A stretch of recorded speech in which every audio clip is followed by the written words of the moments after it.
Mr. Sharma, I have a straight question. My concern Let me finish. I was listening to you for all the time. Yeah, but... And I think you should give the others as much time as possible. Yeah, because you have taken all the time. Let me finish myself, then you can ask any question on that. Please do.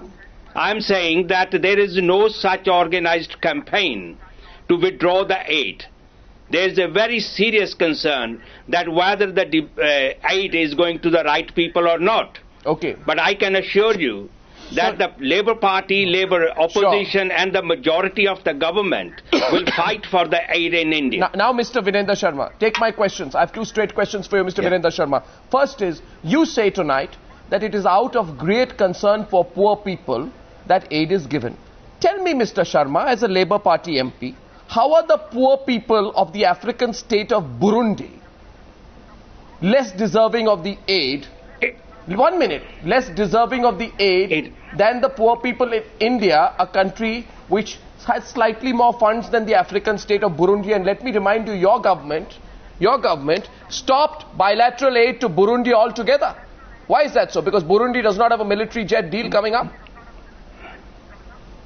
No, the question is that there is a project-based international understanding on issues. And that's where the Britain always have the special relationships with India. No. There's a large number of Indian diaspora living there. There's a clear move to build this and strengthening the relationships between India and Britain. And that is part of that where... No, but why? You didn't answer my question. You didn't answer my question. Why? This is the question of the Burundi government to negotiate with the government. It's not the British government's approach to that country. No, because your junior development minister, Alan Duncan, said that if you cut aid to India, hundreds of thousands, if not millions of people in India will die who could otherwise live. Such concern from your junior development minister. Why is there not such concern for the poor people in the African state of Burundi, where British aid was stopped altogether? They are working, Britain is working with the different countries at the different level. No. But nobody can deny that. British governments of all political beliefs has taken that view that they have to work with the different countries at different levels. India and Britain are working on the issue-based, project-based issues where to promote education, help in the health business, and also to make sure the alleviation of the poverty in those states which are working with the British government. What is wrong with it? No, well, there's nothing absolutely wrong. You just didn't answer my question about why the people in Burundi are less deserving. I'm answering your question by saying but then they have to negotiate with the British government. Okay, and British government negotiate with the NGOs and the government. And the Indians the departments work on that. And the Indians who say I'm telling you that there's no link between aid and the trade. That's what you're telling me. It's very difficult to believe. Yes, Suhel wanted to come in. I'm coming straight to you after that. After Swami. Why there's a difficult to believe when if you look at the Hansard of the last week, if you listen to the debates. When the Prime Minister of the country saying that we will not withdraw the aid and it's not linked with the trade. I simply want an admission on whether it's linked to aid or not. I find it difficult. There's enough statistics proving otherwise. So I'll coming to you. Swami, yes, Swami. Please, let's have an end to this bogus moralizing when every single country in the world that has ever given aid has always had mixed motives. Yes. And you said, why doesn't Britain give aid to Burundi? I could equally ask, why doesn't India give aid to Burundi? Why are we giving aid to so many other countries, not to Burundi? The answer is, we also don't have anything commercial to cook. And if we had something to sell to Burundi, you bet your boots we would give some aid to Burundi. Just as we have given aid to a large number of other African countries amounting to 3-4 billion. So let's get away from this high and fancy moral chair that we're sitting on. But let's equally tell the British the following. If you guys are so worried about that money is not getting through, why are you giving aid to the government of India? Why don't you arrange for money to directly go into the pocket of a large number of Biharis, a large number of Chhattisgarhis, and a large number of Orias?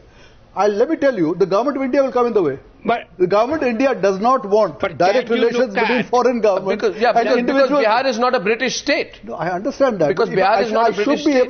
I should be able to give charity. I will not be allowed to give charity because there's nothing that the Indian politician would hate more than to be exposed as being a complete cheat when he steals the money in between. What if India says that we want to we want to sponsor one whole part of a poor area in Warwick, we want to take it over, will the British government please stay out of it? It's our business, we'll offer the deals, we'll do it. I'm not saying you take over, I'm saying if you give, every family I give 10 rupees in rural Bihar. The question is tonight, I want to go back to G Parthasarthy because he's been listening on patiently to this debate today. Where do we go from here, Mr. Parthasarthy? Are we talking about a reality? As a veteran diplomat, you must be thinking, it was always linked. What's the debate about? Arnab, I agree with Suhel and with Swami. Nobody gives aid out of charity. There is always a quid pro quo. At the same time, there are surely people of goodwill in Britain who would like to see this happening. In an ultimate analysis, government should not respond to what individual MPs say. If Mr. David Cameron says it or a minister of the British government says it, I'll take it seriously and say go drop dead in a well. So, the point is, they are giving aid. We made it very clear in 2001, we are not interested. If despite that they keep giving, fine, it's their business. Let us not, get the, there may be very well-intentioned people wanting this, but some of our British interlocutors, I want to tell you, lay off our internal affairs. It's none of your business. Even if you're an Indian abroad, you're a foreign national. So we'll run our government the way I want to do. You have as much right to comment on our politicians as we have on yours. And British politicians are not, as they say in Hindi, doodh ke dhule hue. Yeah, absolutely. So let's be clear. Absolutely. This is a relationship between two mature countries. We don't have to get excited. If the British want to give this aid, fine. Yeah. We will never accept linkages. And I want to tell the British this. Please learn to behave like the Germans or the Japanese. They give 3 times the aid you do. And they don't sermonize to us about poverty in our country.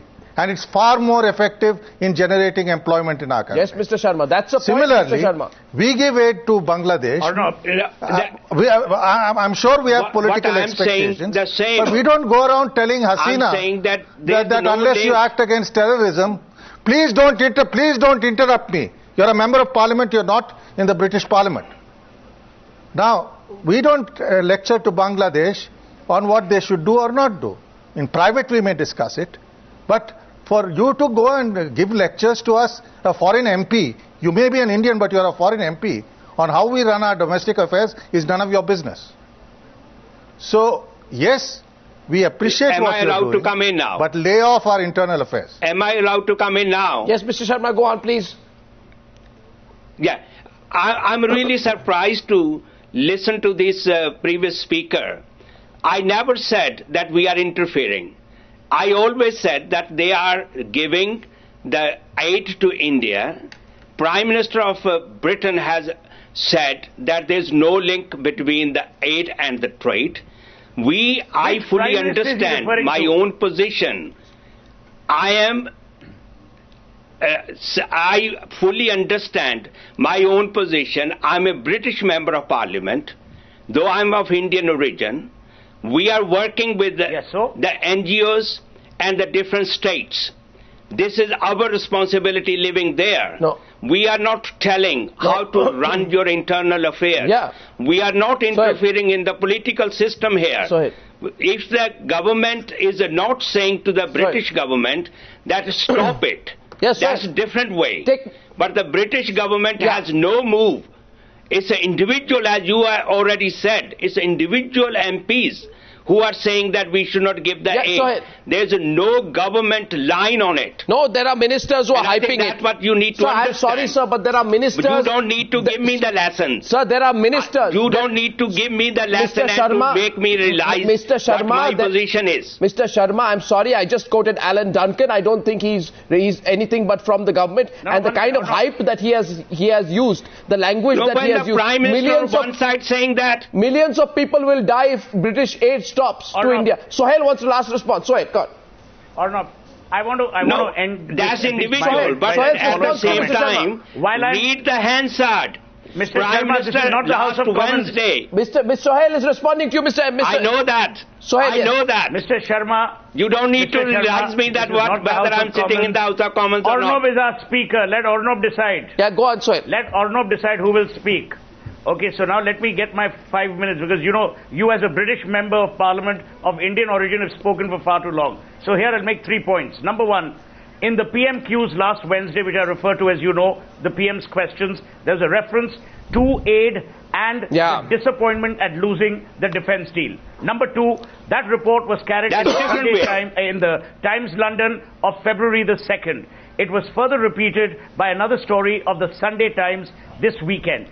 The point we are making is we are overwhelmed by your generosity and concern and care, and I don't mean this sarcastically, but there have been politicians in Britain who have alluded to the fact that they are questioning the aid that is being given to a country like India when India A doesn't deserve it, or B, India doesn't need it. Deserve because we didn't give them the fighter jet deal, and need because we're a rich country, or we're not as poor. The point we're making is, do not replicate our ingratitude, which is reflected in what Pranab Mukherjee said by referring to aid as peanuts, which I'm grossly upset about, and the behavior of some British MPs. They represent a constituency within Britain. So they may not be as wise, eloquent, and as generous as you, but they also represent a constituency which may gain ground. Tonight on the news, I wrap by saying one thing. As of now, a lot of people in India absolutely touched at the British insistence on helping us out, but they're also a little amused. We're following this story. Do we need peanuts? Is it peanuts, or is it more than peanuts? Should we stop all aid? Ladies and gentlemen, thank you very much for joining me on debate number 2 tonight.